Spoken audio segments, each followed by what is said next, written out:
Hello everyone, excuse the rumbling in the back. Real life here. My dryer is going, I've got my sheets in there. It's just a typical day here at the Kinzer household, and I want to start sharing with you what I'm going to be fixing for dinner the next few days, and I just thought that I would start off with some deviled eggs.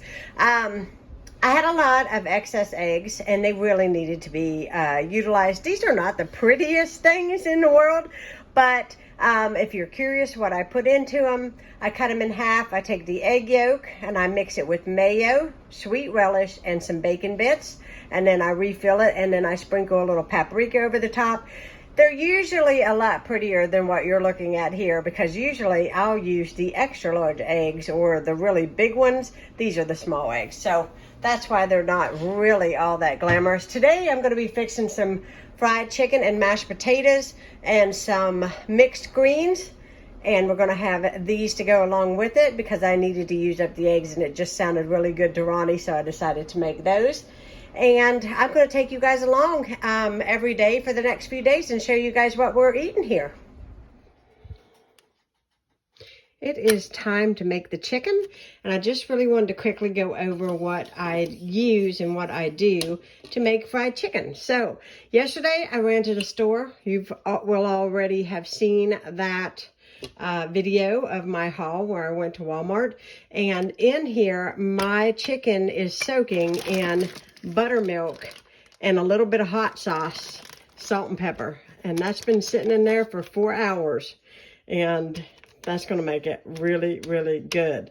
And in here, I've got 3 cups of all-purpose flour, some granulated onion powder. I guess you would consider it granulated. Anyways, onion powder, a little bit of cornstarch, some garlic powder, salt and pepper, and some smoked paprika. And that is what I have in here. And that's what I'm going to dredge my chicken in. And then over here, I've got my oil getting hot. It needs, listen guys, I don't ever check the temperature of it when I cook it.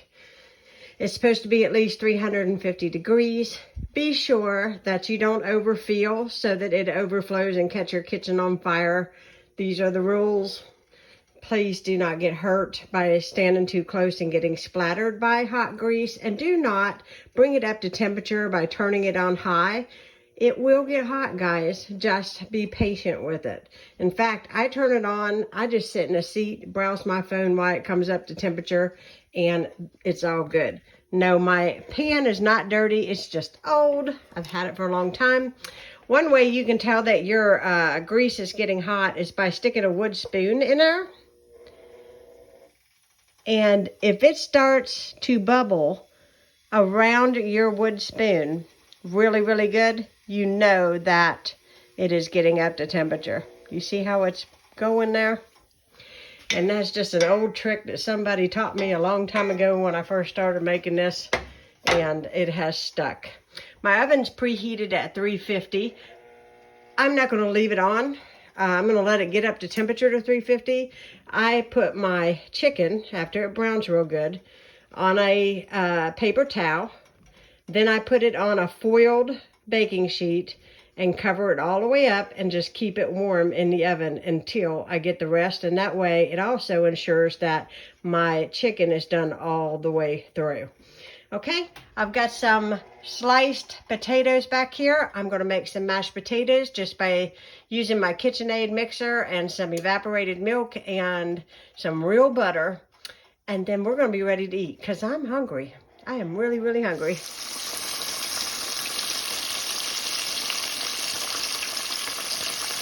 All right, I got my man in here working in the kitchen. Over here helping. I tell you what, the chicken smells better than KFC in here, and it's a sizzling. I'll show you guys.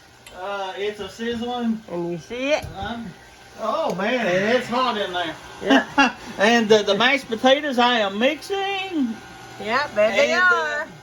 They're going to be nice and rich. We got lots of good cream. I mean, goodness, you can't have mashed potatoes without cream. I know it. Real, and real butter. Real butter. Real butter. Not that old fake butter. Okay. There is my fried chicken. It came out really, really pretty, really crispy. I've got 2 more pieces in here cooking away. I've got my greens back there, and Ronnie did an awesome job on our mashed potatoes, and all I did was put a little salt and pepper on top and a little extra butter, and we are ready to eat. There's my plate. I done ate my deviled eggs, but we got some fried chicken, we got some greens, and we got some mashed potatoes. This girl's sweating to death. She's gonna turn the air on. Whew, it is a lot of work to make fried chicken, so hat goes off to Colonel Sanders tonight. Hello everyone, it's another day of dinner for us, and I just wanted to share with you guys what we're having. So I've got some ground beef browning up here. Obviously we're having tacos, pardon the shadow, but I can't figure out the weather these days. 1 minute it's sunny, 1 minute it's not. Back here I've just got a boxed rice mix. This is the jambalaya rice mix from Aldi. Instead of putting kibasi in it, when it's time, I add black beans, and then I serve it with a little cheese in it, along with our tacos, and Ronnie absolutely loves it. Now, I don't really care too much for the spicy rice. I like it, but on occasion, I just kind of get tired of it. He loves it. He could eat it every day. So for me, I'm going to heat me up the roasted chicken rice to go with mine, and this is the Uncle Ben's ready rice. It's really, really easy. All you got to do is microwave it, no big deal. It is delicious, and that is what I'm going to have with mine. But I am browning this up. I got to drain it, put the taco seasoning in, and this here will simmer for about 15 minutes until it's done. And then I'll pop these into the oven, get these nice and warm. We're going to have the tacos with sour cream and some salsa. And I cannot wait because this girl is hungry. It's about 4 o'clock and I have not eaten all day, so I'm looking forward to this meal. Very hungry. Here is dinner all served up, and I'm hungry and I'm gonna dive in. I'm just waiting for Ronnie to get over there. Oh, I'm getting ready, honey. Hello everyone, it is another night of supper. And I made my sausage, and I have it listed in my playlist as sausage and kale, but you certainly can use spinach. I find that I've been using spinach a lot more lately than ever because it's easier to find in my grocery store. But this has got potatoes, carrots, Italian sausage, heavy cream. Obviously, you can see that there is a lot of spinach that I added to this small pot because we love it so much.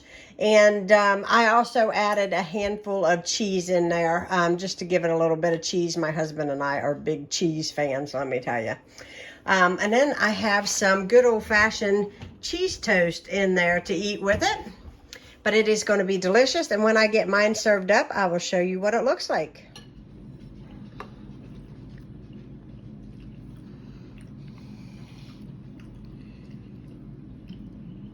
Hello everyone, it is time for another dinner, and today is my husband's gospel broadcast, and I don't know why, but Monday becomes very, very hectic day, and so I am going to try to make dinner as easy as possible.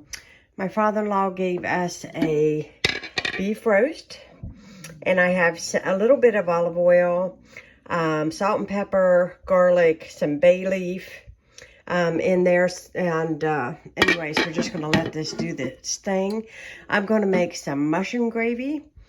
I'm also going to make some type of potatoes, and I have not decided whether I'm just going to do simple baked potatoes or if I'm going to do fried potatoes, and I think that we are going to do some broccoli.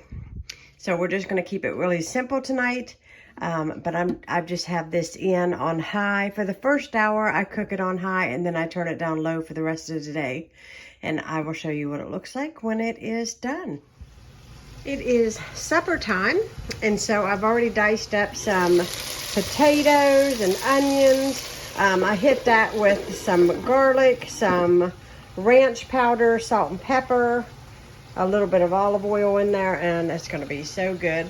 I am heating up some brown gravy right here, and in this pot, steaming is some broccoli, and my roast is already done. I put it on about 9 o'clock this morning, and my roast is done, so all I have to do is get this done and serve it up, and it'll be wonderful. and I'm hungry. There is my roast. I thought I'd just give you a sneak peek of what it looks like. I'll just be pulling the bay leaf out and cutting this up. It smells amazing. My entire house smells amazing. So this is going to be so delicious.